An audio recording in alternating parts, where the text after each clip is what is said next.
There's probably no subject in gardening that's been written about so much as roses. And I'm guilty. I've written a couple of books about roses, about the old-fashioned ones. And whilst I was researching those roses, I became fascinated by rose oil and by rose water, and most especially by the healing aspects of it. And I've written a book which I believe to be unique on the subject, and it's going to be called The Healing Rose. And in the following film, which you'll see mostly shot in Turkey, I'm looking at some of the secrets of the extraction of this wonderful elixir.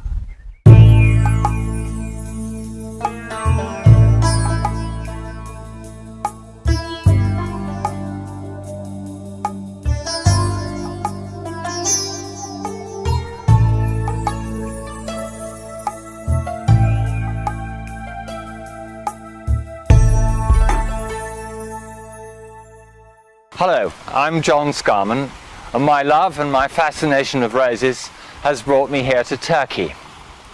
And I'm here to find out how rose oil and how rose water is produced. What's fascinating for me is that at the time that this magnificent temple was full and when it was working, at that time rose water was an item of trade from this region. Civilizations seem to come and go, but the rose, in its simplest form, manages to endure. It may well be that down in the valleys there, the 30-petalled rose was being grown long before the Romans came. The 30-petalled rose of today is only just a fraction bigger than the one from the Roman times. But the rose itself could have come here with the movement of civilization even before the Romans. The reason why roses were grown here is because those wonderful fertile valleys down there have the absolutely ideal conditions for producing flowers of such excellence that the perfume can be distilled out of them. People often ask, what's the perfect climate in which to grow roses? Well, the answer really is the English summer's day, and that's what we have here. But it's not going to last. But then neither are these roses. These roses are going to flower for 3, perhaps if they're very lucky 4 weeks, and then they'll be over. By which time the temperature here will be up to 40 degrees, and it really won't be the ideal climate in which to grow roses. It's the altitude here, over 1,000 meters, which produces the quality of light and the quality of flowers. And of course, it's also the surrounding climate. The mountains behind me tell us really that the cold air comes down from there and just improves the quality of these flowers with low night temperatures. In England, we think roses need a heavy soil to grow well. Clay is normally the ideal medium. But as you get hotter, you actually need a lighter soil. And the soil here is ideal for roses in a very hot climate. At the moment, it's an English summer's day. But in 3 weeks' time, the temperature will go up to 40 degrees. And that's when you need a light, sandy soil like this. And that will sit here and be the ideal medium.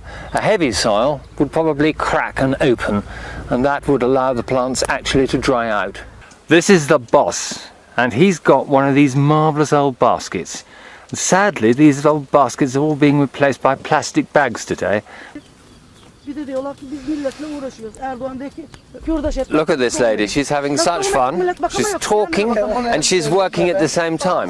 But what's brilliant is that she's using both hands. And that is the secret of getting all these roses picked as quickly as you can before the sun gets up. Okay, it's my turn to have a go now, and I'm going to try this two-handed system. It seems to me really quite good. The idea is that you put your hand on one, your eye on the next one, and off you go as fast as you can. There we are. Lots of fun, you see. But I don't know if I'm really very good at talking at the same time as working. But off we go, and you can see the flowers. These flowers, yesterday, were in tight bud, and they've opened overnight, and you can see these are the ones that are being picked, and what's being left behind are the roses like this one in tight bud, and that will develop to this by tomorrow morning. This person is the fat lady, and only a few years ago these were to be found in practically every village. Today, sadly, technology has taken over, and the big stills have very largely forced these sort of village operations out of business. And what happens here is the same, really, as roses have been distilled for 1,000 years. A simple fire is lit underneath, and when the ashes have died down and it's not too hot, the water is then introduced into the still. This one will take 45 litres of water and 15 kilos of rose petals, so it's a proportion of 3 to 1. This will then be boiled very slowly, and the fire kept down to the minimum. The concept of the fat lady, with her quite wide bottom, is that as the heat's applied, the petals circulate around very lightly and gently in here, and as they do, the steam evaporates the essential oil. As the steam and the oil mix comes up together, it then suddenly comes out into this large hat. And this is sealed, of course, here to prevent the air coming in. And this immediately takes the pressure off the steam, so that it then literally trickles out as gently and slowly as possible down this pipe, and the cold water condenses the steam, and then that very slowly and gently trickles out as the finished rose water into the receiving vessel. This is the librarian who very kindly showed us his still, and what he's got in his hand there is rose oil from last year's production, and we can see, if we turn it a little bit, that it's actually congealed and it's just starting to melt a tiny bit now since he's brought it out into the sunlight. So what do you do with the spent petals? Well, the answer here is absolutely as simple as anything. They come out of the still and they're put out here in the sun to dry. And by the end of the summer, these will be completely dry, and then they'll be used in the house as winter fuel. Pure water is one of the main ingredients in distillation. And one of the large factories we visited, we estimated used 16 tons of it an hour. And here it is. It's wonderful. As you can see, it's crystal clear, fresh water that's come down from the mountains. And this must have contributed as one of the major reasons why the distillation of roses practically originated in this part of the world. Once the rose flowers are picked, the perfume remains in the flower. These were picked very early in the morning, but the perfume is still there.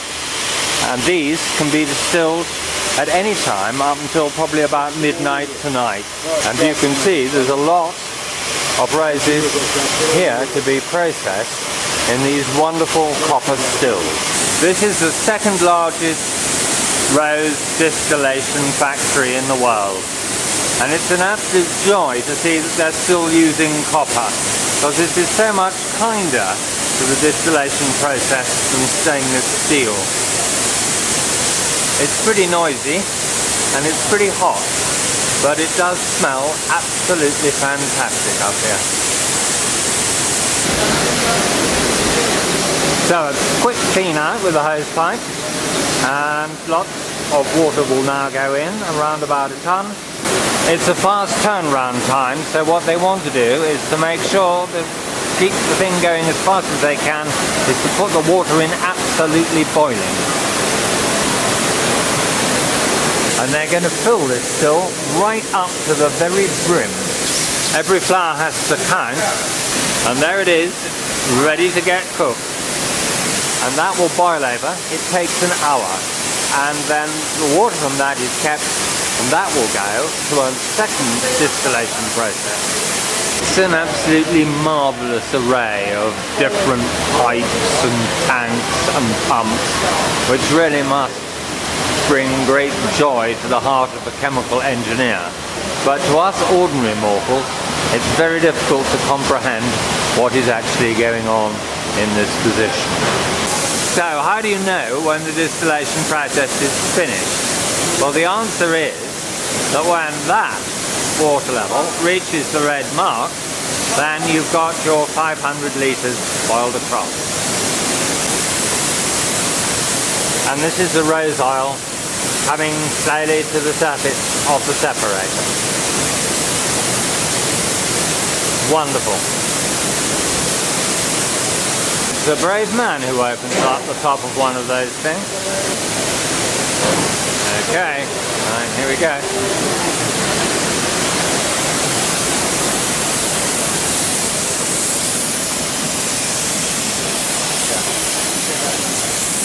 Wow, and that's all the slurry coming out of that.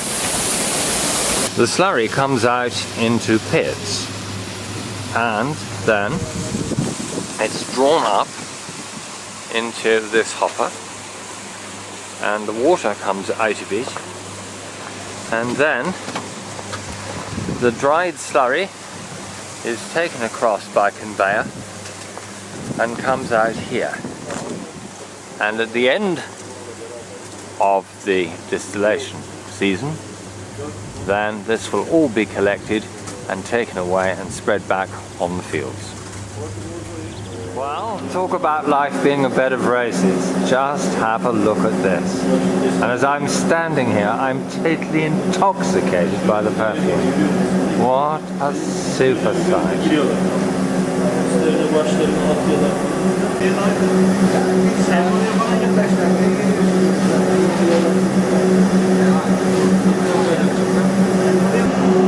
Here we have a different process altogether. This is the process of producing the perfume by stripping it out using hexane. From there, it's further separated and comes down into a receiving vessel. The resulting mixture comes through into this tank here. We're really lucky to be shown this. This is actually kept under lock and key, and there, in the bottom of this still, is the finished concrete. We've had a marvellous time in Turkey. Wherever we've been, people have treated us with great kindness, great hospitality, and they've taken a lot of time and trouble to show us how the roses are farmed in the fields and how the perfume is coaxed out of them in the stills and in the factories. The climate here is beautiful, and it's not surprising that the roses grow so well under these conditions.